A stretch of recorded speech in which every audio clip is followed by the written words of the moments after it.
안녕하세요. 오늘은 12월 11일이고요. 우리가 함께 읽은 말씀은 고린도후서 11장 말씀입니다.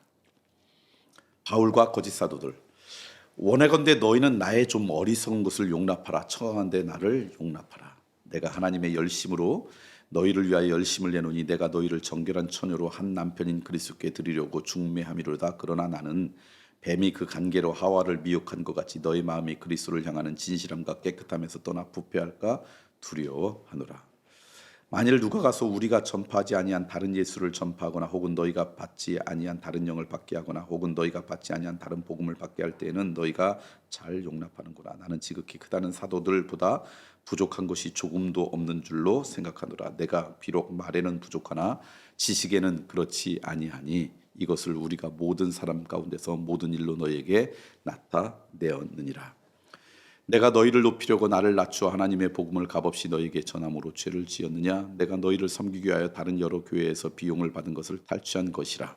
또 내가 너희와 함께 있을 때 비용이 부족하였으되 아무에게도 누를 끼치지 아니하였음은 마게도냐에서 온 형제들이 나의 부족한 것을 보충하였음이라. 내가 모든 일에 너희에게 폐를 끼치지 않기 위하여 스스로 조심하였고 또 조심하리라. 그리스도의 진리가 내 속에 있으니 아가야 지방에서 나의 이 자랑이 막히지 아니하리라. 어떠한 까닭이냐? 내가 너희를 사랑하지 아니함이냐? 하나님이 아시느니라.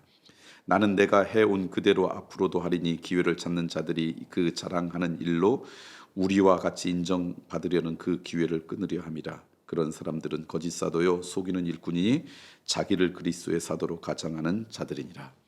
이것은 이상한 일이 아니니라. 사탄도 자기를 광명의 천사로 가장하나니 그러므로 사탄의 일꾼들도 자기를 의의 일꾼으로 가장하는 것이 또한 대단한 일이 아니니라. 그들의 마지막은 그 행위대로 되리라.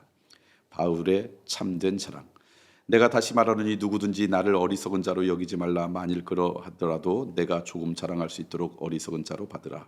내가 말하는 것은 주를 따라 하는 말이 아니요 오직 어리석은 자와 같이 기탄 없이 자랑하노라. 여러 사람이 육신을 따라 자랑하니 나도 자랑하겠노라.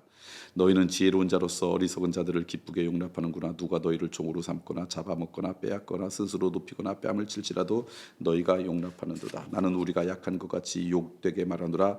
그러나 누가 무슨 일에 담대하면 어리석은 말이 남아 나도 담대하리라. 그들이 히브리니냐 나도 그러하며 그들이 이스라엘이냐 나도 그러하며 그들이 아브라함의 후손이냐 나도 그러하며 그들이 그리스도의 일꾼이냐 정신없는 말을 하거니와 나는 더욱 그러하도다. 내가 수고를 넘치도록 하고 옥에 갇히기도 더 많이 하고 매도 수없이 맞고 여러 번 죽을 뻔하였으니 유대인들에게 40에서 하나가만 매를 5번 맞았으며 3번 태장으로 맞고 1번 돌로 맞고 3번 파선하고 일주야를 깊은 바다에서 지냈으며 여러 번 여행하면서 강의 위험과 강도의 위험과 동족의 위험과 이방인의 위험과 시내의 위험과 광야의 위험과 바다의 위험과 거짓 형제 중의 위험을 당하고 또 수고하며 애쓰고 여러 번 자지 못하고 줄이며 목마르고 여러 번 굶고 죽고 헐벗었노라. 이 외에 일은 고사하고 아직도 날마다 내 속에서 눌리는 일이 있으니 곧 모든 교회를 위하여 염려하는 것이라. 누가 약하면 내가 약하지 아니하며 누가 실족하게 되면 내가 애타지 아니하더냐. 내가 부득불 자랑할진대 내가 약한 것을 자랑하리라.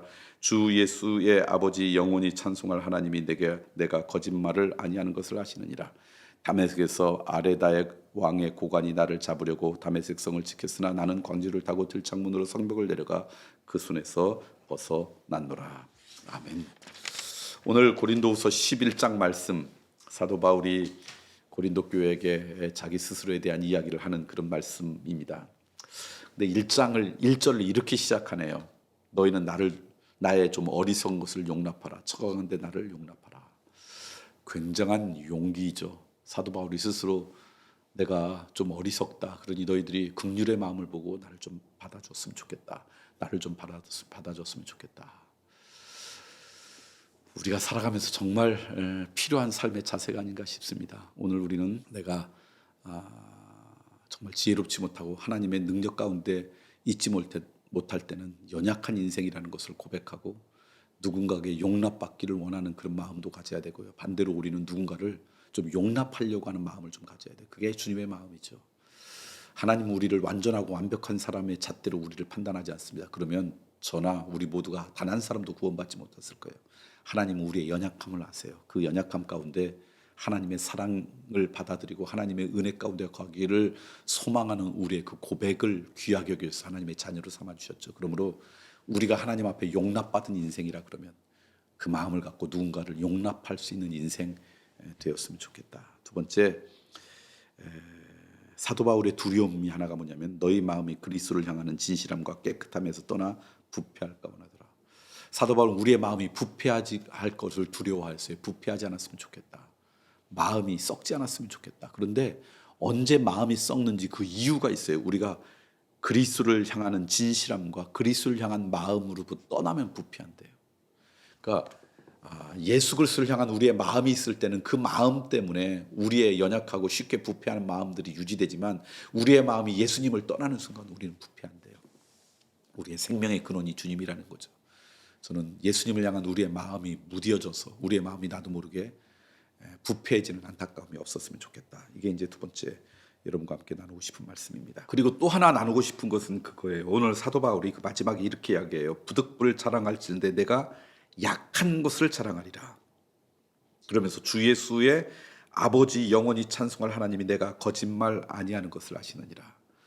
사도 바울이 이렇게 담대하게 살아갔던 이유 가운데 하나는 뭐냐면 하나님을 신뢰하는 거예요. 하나님은 나한테 절대로 거짓말하지 않으시는 분. 그러니까 내 연약함도 자랑할 수 있는 거예요. 내 강함은 내게 아니라 하나님이시기 때문에 이 믿음이 사도 바울을 사도 바울 되게 한 것이 아닐까. 하나님은 나에게 단 한 번도 실망시키지 않으신 분이에요 라고 하는 믿음의 고백도 오늘 우리 가운데 있으면 참 좋겠다. 자, 고린도후서 11장 말씀, 우리는 하나님 앞에 용납받은 인생이에요. 그렇다면 누군가에 대한 용납의 마음, 긍휼의 마음이 좀 있으면 좋겠다. 두 번째, 사도 바울의 두려움은 우리의 마음이 부패할까 염려하는데 왜 부패하나 봤더니 예수 그리스도를 향한 우리의 진실함이 사라지면 부패해지기 시작해요. 기억하십시오. 언제나 그리스도를 향한 진실된 우리의 마음이 있길 원합니다. 사도 바울이 담대했던 것은요, 하나님을 신뢰하는 마음에서 하나님은 나를 거짓말하지 않을 것이다. 오히려 내가 약할 때 하나님이 나를 위해 나와 함께 일하신다는 믿음이 그를 그렇게 이끌어갔죠. 그 믿음도 우리 가운데 있길 소망합니다.